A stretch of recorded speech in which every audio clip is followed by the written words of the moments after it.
Assalamualaikum warahmatullahi wabarakatuh. Kami dari kelompok biologi sel kelompok 7 ingin membawakan materi kami yang berjudul struktur dan fungsi organel dalam konversi tinggi dengan dosen pengampu Ibu Karunia Galeh MSc. Selanjutnya, Mbak.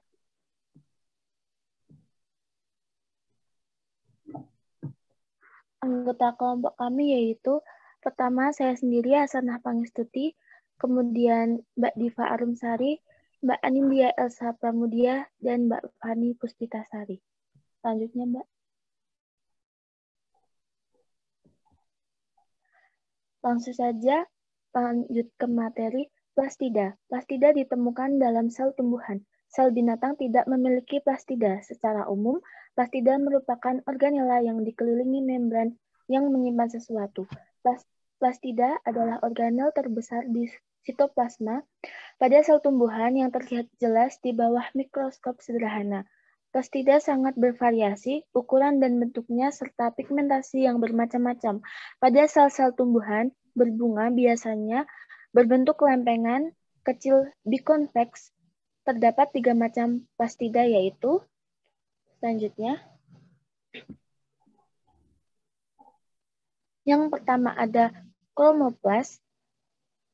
Berikut gambarnya.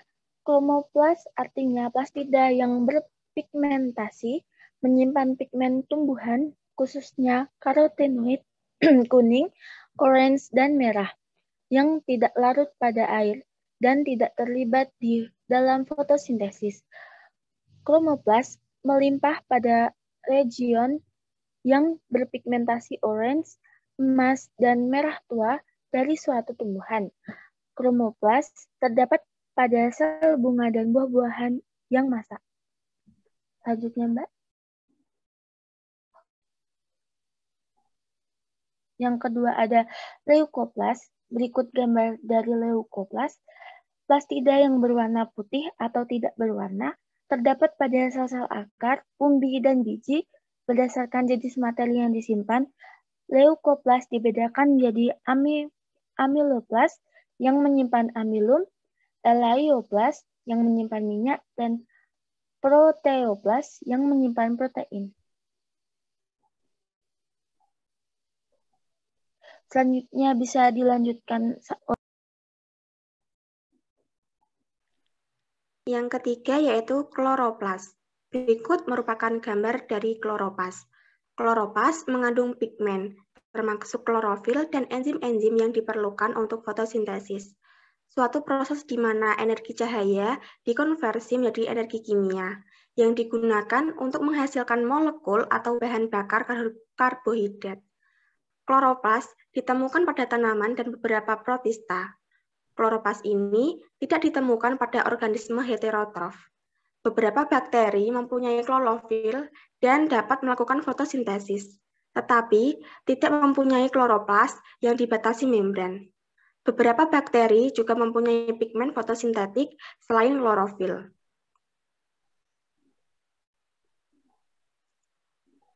Adapun struktur dari kloroplas yang pertama yaitu membran terluar.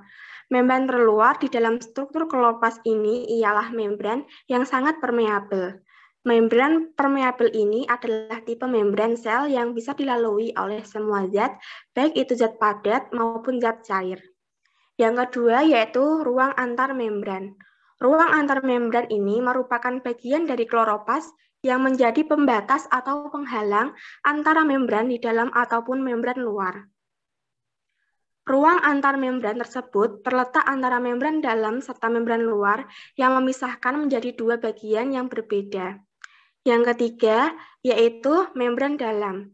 Membran dalam ini merupakan bagian kloroplas yang mempunyai fungsi yakni untuk membatas antar stroma serta juga sitosol. Struktur yang keempat yaitu stroma. Stroma ini merupakan suatu bagian membran dalam yang membungkus cairan kloroplas. Di dalam stroma inilah terjadi reaksi gelap. Stroma merupakan bahan dasar ataupun matriks kloroplas, tempat terjadinya reaksi gelap fotosintesis untuk penyimpanan hasil fotosintesis yang berupa amilum atau pati. Yang kelima yaitu tilakoid. tilakoid merupakan bagian membran dalam yang mempunyai fungsi sebagai tempat reaksi terang dan juga berperan dalam menangkap cahaya matahari guna proses fotosintesis. Struktur yang keenam yaitu granum. Granum ini merupakan bagian yang berupa kumpulan tilakoid yang bertumpuk-tumpuk seperti uang logam. Granum ialah sistem membran yang mempunyai fungsi sebagai tempat berlangsungnya reaksi terang fotosintesis.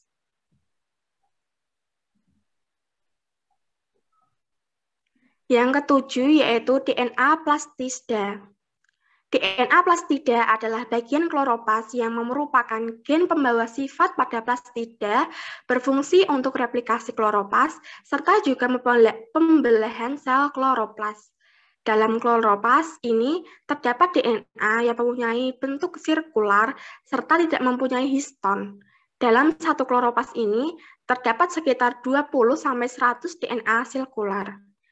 Yang kedelapan yaitu ribosom. Ribosom merupakan bagian dari membran dalam kloroplas yang mempunyai fungsi untuk sintesis protein. Yang kesembilan yaitu plastoglobula. Plastoglobula ini adalah senyawa kimiawi yang terkandung di dalam kloroplas. Senyawa plastoglobula tersebut tersusun dari lipid yang berbentuk globul. Yang ke-10 adalah pati. Amelum atau pati ini adalah produk dari hasil fotosintesis tumbuhan. Selanjutnya yaitu mekanisme fotosintesis pada kloroplas. Fotosintesis merupakan suatu proses biokimia pembentukan zat makanan karbohidrat yang dilakukan oleh tumbuhan, terutama tumbuhan yang mengandung zat hijau daun atau klorofil. Organisme ini berfotosintesis dengan menggunakan zat hara, karbon dioksida, dan air, serta bantuan energi cahaya matahari. Fotosintesis pada tumbuhan. Tumbuhan bersifat autotrof. Autotrof ini berarti dapat mensintesis makanan langsung dari senyawa anorganik. Tumbuhan menggunakan karbon dioksida dan air untuk menghasilkan gula dan oksigen yang diperlukan sebagai makanannya. Energi untuk menjalankan proses ini berasal dari fotosintesis. Adapun persamaan reaksi fotosintesis yang menghasilkan gula adalah 6H2O plus 6CO2 plus cahaya menjadi C6H12O6 atau glukosa plus 6O2.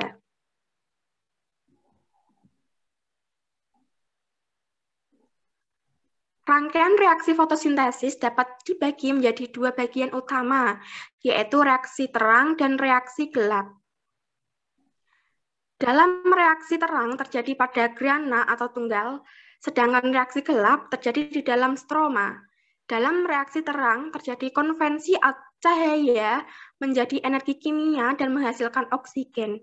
Sedangkan dalam reaksi gelap terjadi seri reaksi siklik yang membentuk gula dari bahan dasar CO2 dan energi, yaitu ATP dan NADPH. Energi yang digunakan dalam reaksi gelap ini diperoleh dari reaksi terang. Pada proses reaksi gelap tidak dibutuhkan cahaya matahari. Reaksi gelap bertujuan untuk mengubah senyawa yang mengandung atom karbon menjadi molekul gula. Selanjutnya akan disampaikan oleh Mbak Nindya. Selanjutnya yaitu reaksi terang. Reaksi terang adalah proses untuk menghasilkan ATP dan reduksi NADPH2. Reaksi ini memerlukan molekul air dan cahaya matahari. Proses diawali dengan penangkapan foton oleh pigmen sebagai antena. Mekanisme reaksi terang diawali dengan tahap di mana fotosistem 2 menyerap cahaya matahari sehingga elektron klorofil pada PS2 tereksitasi dan menyebabkan muatan menjadi tidak stabil. Untuk menstabilkan kembali, PS2 akan mengambil elektron dari molekul H2O yang ada di sekitarnya. Molekul air akan dipecahkan oleh ion mangan atau Mn yang bertindak sebagai enzim. Hal ini akan mengakibatkan pelepasan H+ di lumen tilakoid.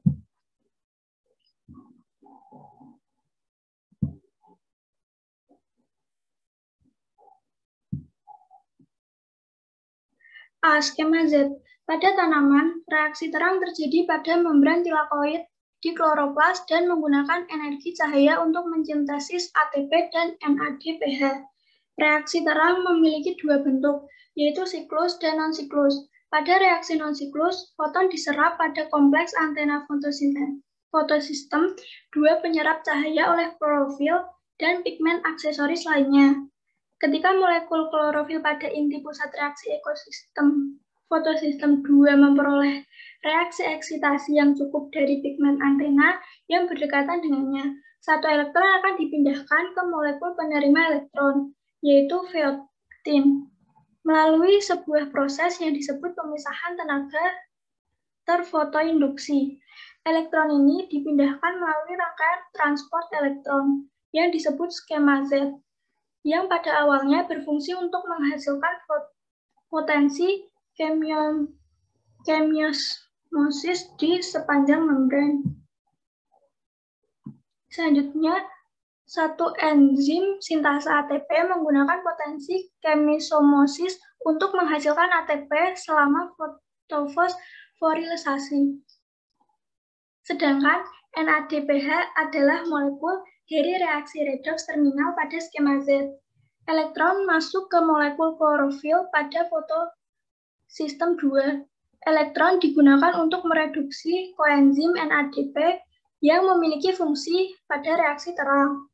Reaksi siklus mirip dengan non-siklus, namun berbeda pada bentuknya karena hanya menghasilkan ATP dan tidak ada NADP atau NADPH terinduksi yang dihasilkan. Reaksi siklus hanya berlangsung pada fotosistem 1. Setelah elektron dipindahkan dari fotosistem, elektron digerakkan melewati molekul penerima elektron dan dikembalikan ke fotosistem 1, yang dari sanalah awalnya elektron dikeluarkan, sehingga reaksi ini diberi nama reaksi siklus. Selanjutnya akan dijelaskan oleh Mbak Fani Pusminasari. Selanjutnya ada fotolisis air. NADPH adalah agen pereduksi utama dalam kloroplas, menyediakan sumber elektron energik kepada reaksi lainnya.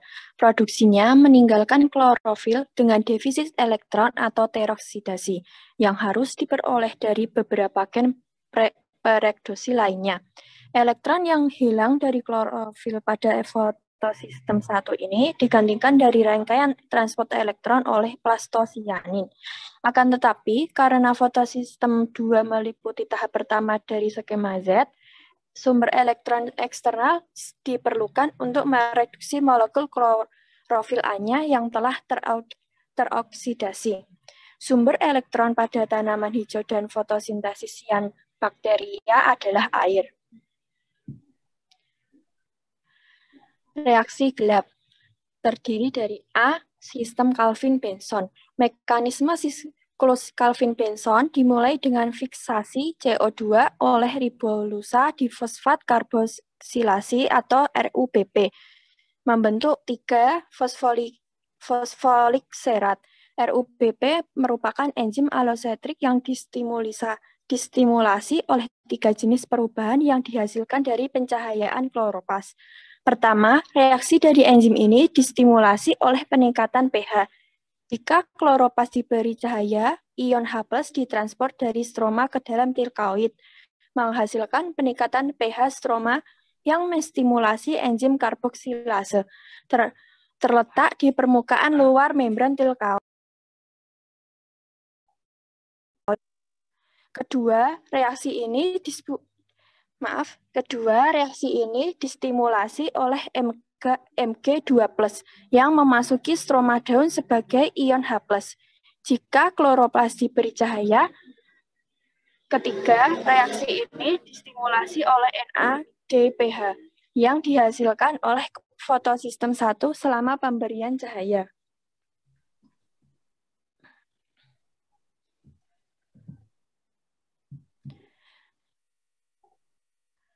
Fiksasi CO2 ini merupakan reaksi gelap yang distimulasi oleh pencahayaan kloroplas. Fiksasi CO2 meliputi proses karboksilasi, reduksi, dan regenerasi. Karboksilasi melibatkan penambahan CO2 dan HO2 ke RUBP. membentuk 2 molekul 3-fosfogliserat atau 3-PGA. Kemudian pada fase reduksi, gugus karboksil dalam 3-PGA direduksi menjadi 1 gugus aldehida dalam 3-fosforgliseradehida atau 3-bagdelhida. Pada fase regenerasi, yang diregenerasi adalah RUBP yang diperlukan untuk bereaksi dengan CO2 tambahan yang berdifusi secara konstan ke dalam dan melalui stomata. Pada akhir reaksi Calvin, ATP ketiga yang diperlukan bagi tiap molekul CO2 yang ditambat digunakan untuk mengubah ribulusa 5-fosfat menjadi RUBP. Kemudian daur dimulai lagi. B. Siklus Hertzsprung. Berdasarkan cara memproduksi glukosa, tumbuhan dapat dibedakan menjadi tumbuhan C3 dan C4. Tumbuhan C3 merupakan tumbuhan yang berasal dari daerah subtropis. Tumbuhan ini menghasilkan glukosa dengan pengolahan CO2 melalui siklus Calvin yang melibatkan enzim Rubisco sebagai penambat CO2. Tumbuhan C3 memerlukan 3 ATP untuk menghasilkan molekul glukosa. Namun, ATP ini dapat terpakai sia-sia tanpa dihasilkannya glukosa. Hal ini dapat terjadi jika ada fotorespirasi, di mana enzim Rubisco tidak menambat CO2 tetapi menambat O2+. Tetapi menambat O2. Tumbuhan C4 adalah tumbuhan yang umumnya ditemukan di daerah tropis. Tumbuhan ini melibatkan 2 enzim di dalam pengolahan CO2 menjadi glukosa.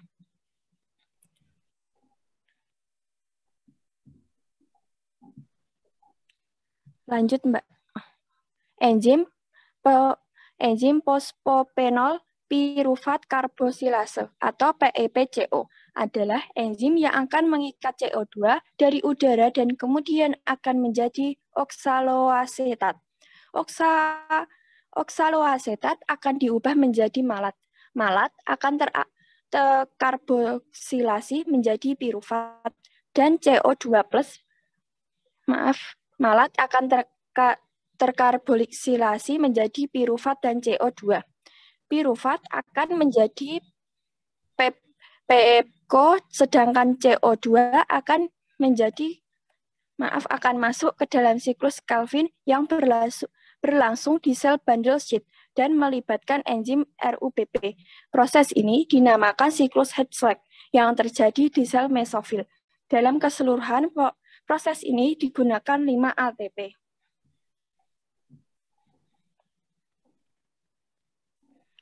Selanjutnya saya serahkan ke Mbak Ana.